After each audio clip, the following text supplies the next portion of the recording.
Okay, let's get started. To that old tin can, kicking out a prison. What is up, everybody? It is me, Troi, and I'm here again with another video, girl. I gotta hurry up, child, because it's like 4:48. You know I gotta be at work at 10 o'clock, so I might need me a nap, okay? But anyway, with that being said, I do want to thank everybody who recently commented, liked, and subscribed. So thank you guys so much for being here and joining me on this quest, which by 2018, I'll figure out what I'm talking about. Anyway, today I want to talk about my reading, or my experience reading, The Book of Night Women by Marlon James. And girl, let me just go ahead and tell you, child, y'all, if you haven't read this book, your ass need to get to the bookstore or to whatever online merchant that you perceive to patronize and put your order in, because this book was really good. I really did enjoy this book. I gave it, initially I was going to give it about 4.5 stars. And then I just like, you know what, F it, just give it a 5, because its engagement level is a 10, okay? Like, it is a relentlessly engaging read, at least for me. Like, I found it difficult to put down. But let me just push that aside and just let you guys know what the book is about, in case you don't know, because this is my first Marlon James reading, so I cannot wait to read more. But The Book of Night Women is about a young slave girl named Lilith. Lilith is born into slavery on a sugar plantation in Jamaica during the late 18th century. And, you know, given her name, Lilith, you know, you can gather the sort of dark and mysterious and dangerous and fatal connotations that go along with that name Lilith, given, you know, the background of, you know, biblically speaking, Adam's first wife was Lilith, and Lilith subsequently became the devil's wife, something like that. You see the name Lilith a lot in different books, and it always kind of has that dark connotation to it. But nonetheless, Lilith's birthing is happening at the beginning of the novel. Unfortunately, her mother, who of course is a slave that gave birth to her, dies during birth, and Lilith is born with green eyes. Now, with that being said, it's very clear, giving sort of the mysticism and religion and hoodoo, voodoo, however you want to perceive it, however you want to see it, that roams around, you know, the Jamaican plantation, you know, that sort of thing, that the other slaves automatically see a sort of dark energy and force and atmosphere surrounding, you know, Lilith.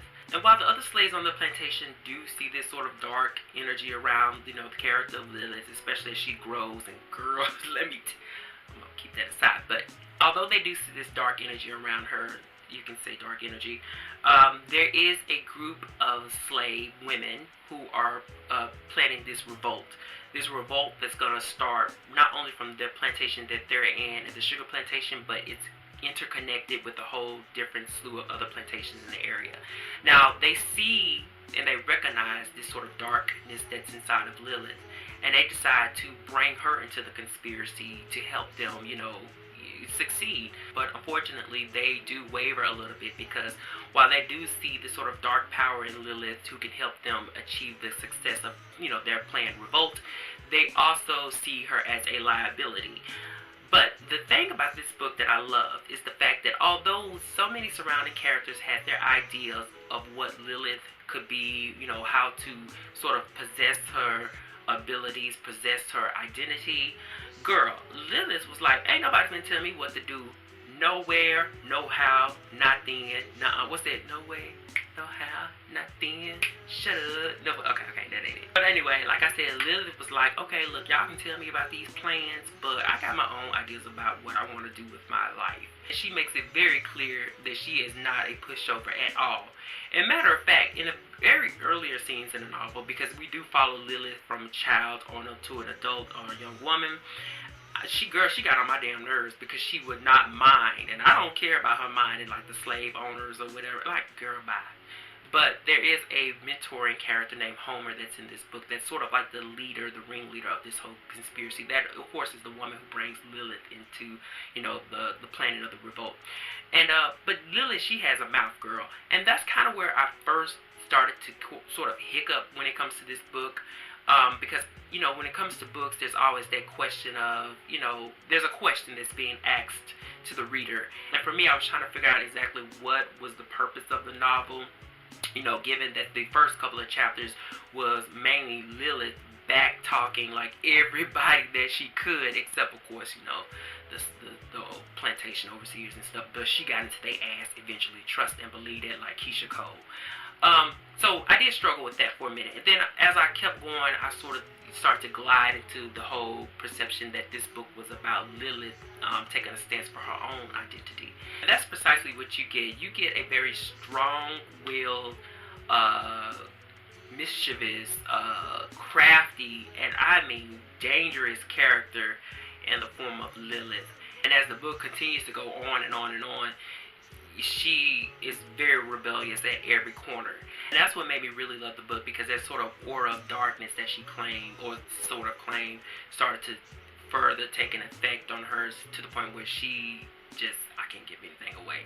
But just understand this when I say that if you've ever wanted to read like a novel, you know, taking place, you know, during, you know, the slave periods, whichever, you know what I'm saying, that whole context. If you ever wanted to read a novel that took place in that setting, where the slave girl was like, I ain't with this shit at all, then this is the book, okay?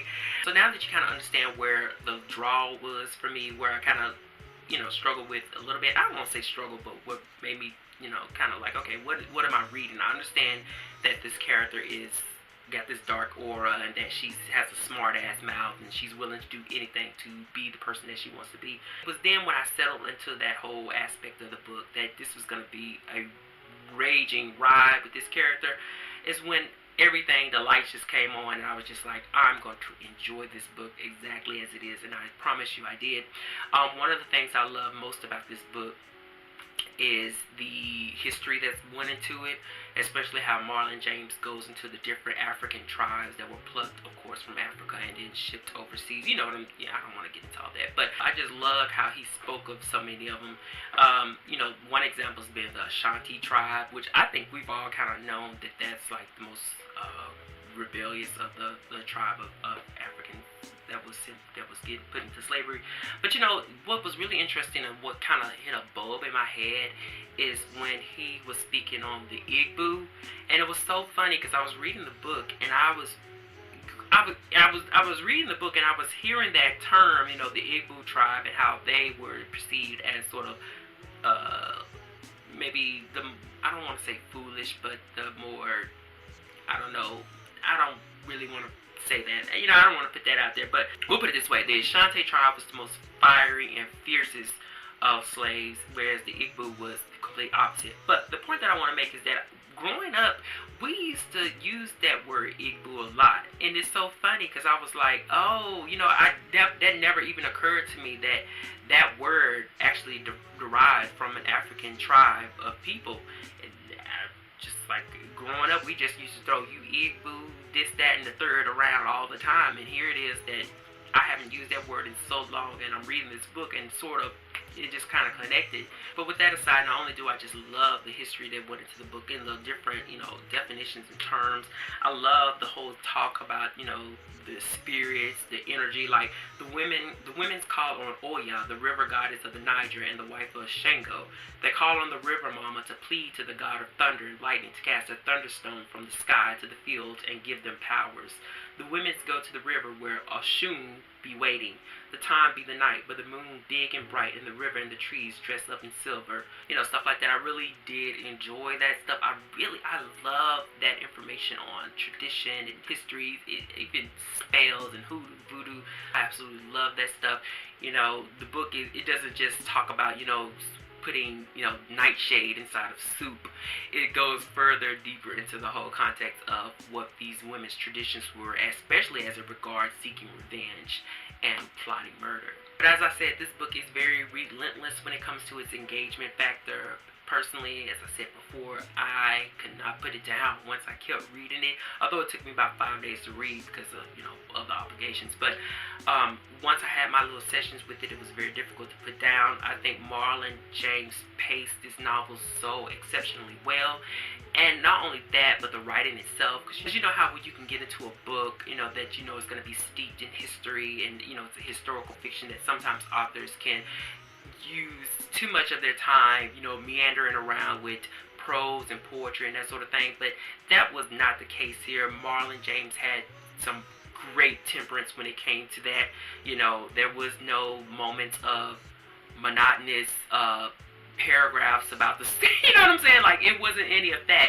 It really was a well-paced book where all the words seem to, sort of connect and guide into one another, as well as this, then branching on forward into the scenes and that sort of thing. So, but anyway, I do recommend the book. I don't like using the word recommend, but anyway, I do recommend the Book of Night Women. I hope I didn't spoil anything. I have a difficult time doing that at times, okay? So do yourself the favor and read this book. It is very engaging. It is very dark in a lot of ways.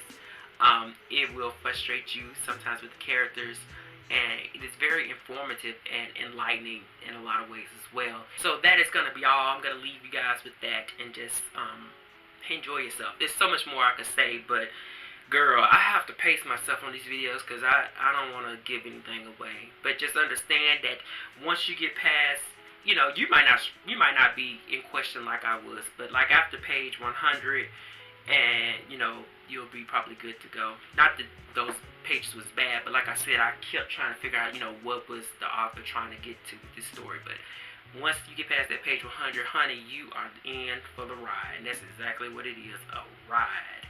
So see you guys later into the next video.